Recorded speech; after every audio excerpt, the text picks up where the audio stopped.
C'était la crise. Vous vous souvenez? Cela se passait jadis, il y a une éternité, l'année dernière.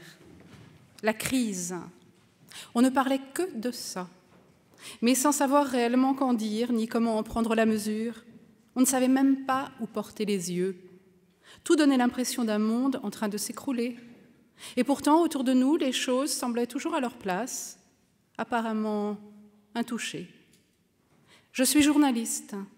J'ai eu l'impression de me retrouver face à une réalité dont je ne pouvais pas rendre compte parce que je n'arrivais plus à la saisir. Les mots même m'échappaient. Rien que celui-là. La crise me semblait tout à coup aussi dévaluée que les valeurs en bourse. J'ai décidé de partir dans une ville française où je n'ai aucune attache pour chercher anonymement du travail. L'idée est simple. Bien d'autres journalistes l'ont mise en œuvre avant moi, avec talent. Un Américain blanc est devenu noir, un Allemand blond est devenu turc. Moi, j'ai décidé de me laisser porter par la situation. Je ne savais pas ce que je deviendrais, et c'est ce qui m'intéressait. Caen m'a semblé la cité idéale, ni trop au nord, ni trop au sud, ni trop petite, ni trop grande. Elle n'est pas non plus très éloignée de Paris, ce qui me semblait pouvoir m'être utile. Je ne suis revenue chez moi que 2 fois, en coup de vent. J'avais trop à faire là-bas. J'ai loué une chambre meublée. J'ai conservé mon identité, mon nom, mes papiers, mais je me suis inscrite au chômage avec un baccalauréat pour seul bagage. J'affirmais m'être tout juste séparée d'un homme avec lequel j'avais vécu une 20aine d'années et qui subvenait à mes besoins, ce qui expliquait pourquoi je ne pouvais justifier d'aucune activité professionnelle durant tout ce temps-là. Je suis devenue blonde. Je n'ai plus quitté mes lunettes. Je n'ai touché aucune allocation. Avec plus ou moins de certitude et d'insistance, de rares personnes se sont arrêtées sur mon nom. J'ai nié être journaliste et plaidé l'homonymie. Les choses en sont restées là. Une seule fois, une jeune femme dans une agence d'intérim m'a démasquée dans les règles de l'art. Je lui ai demandé de garder le secret, ce qu'elle a fait. L'immense majorité de ceux et celles que j'ai croisés ne m'ont pas posé de questions. J'avais décidé d'arrêter le jour où ma recherche aboutirait, c'est-à-dire celui où je décrocherais un CDI. Ce livre raconte cette quête qui a duré presque 6 mois, de février à juillet 2009.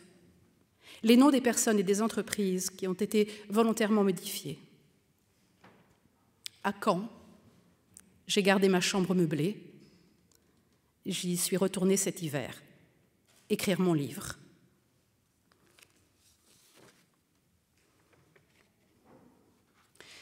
Je cherchais du boulot depuis 15 jours, une éternité me semblait-il. Les journées s'étiraient, molles, irritantes à force d'attente, sans qu'aucune démarche paraisse devoir aboutir. Alors je n'ai pas résisté.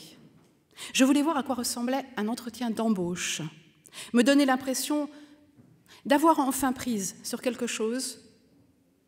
J'ai déjà fait le tour des agences d'intérim de Caen. Elles se concentrent dans quelques rues autour de la gare et sont presque toutes construites sur le même modèle. Une pièce vide avec un comptoir. Dans l'une, la première, je crois, mais je finis par les confondre, j'annonce triomphalement « J'accepterai tout ». Ici, tout le monde accepte tout, dit le jeune garçon derrière l'ordinateur. Je lui demande ce qu'il y a en ce moment. Rien. En revanche, il voit passer toutes sortes de gens, y compris ses collègues de l'agence d'intérim à côté, où les licenciements ont commencé. Il dit que son tour viendra, peut-être. Il regarde la rue au travers de la vitrine. Son visage rond reste immobile, ne reflétant ni espoir ni peur. Et il conclut, un peu solennel, « C'est la crise ». Au clocher de l'église Saint-Michel, qui surplombe de sa masse le pâté de maison, quelques coups sonnent dans le calme de l'après-midi. L'une après l'autre, les agences refusent de prendre mes coordonnées. On me traite avec une douceur d'infirmière dans un service de soins palliatifs, mais fermement. Les questions tombent, toujours les mêmes. Est-ce que j'ai une expérience dans l'intérim? Non. Est-ce que j'ai au moins une expérience quelconque et récente à Caen? Non et non. Alors, vous ne pouvez pas être classé parmi les personnes très, très sûres Les risques zéro, précise un autre jeune homme dans une autre agence. Aujourd'hui, les risques zéro sont les seuls auxquels les employeurs font appel pour l'intérim. On a un fichier spécial pour ça, même pour des remplacements de 24 heures à l'usine de steak haché. Derrière moi attendent des personnes que j'ai croisées dans les succursales précédentes et que je reverrai sans doute dans les suivantes. Certains poussent juste la porte et crient depuis le seuil sans même desserrer leur écharpe dans de petits nuages de buée. Il y a quelque chose pour moi aujourd'hui? C'est non partout, ce jour-là.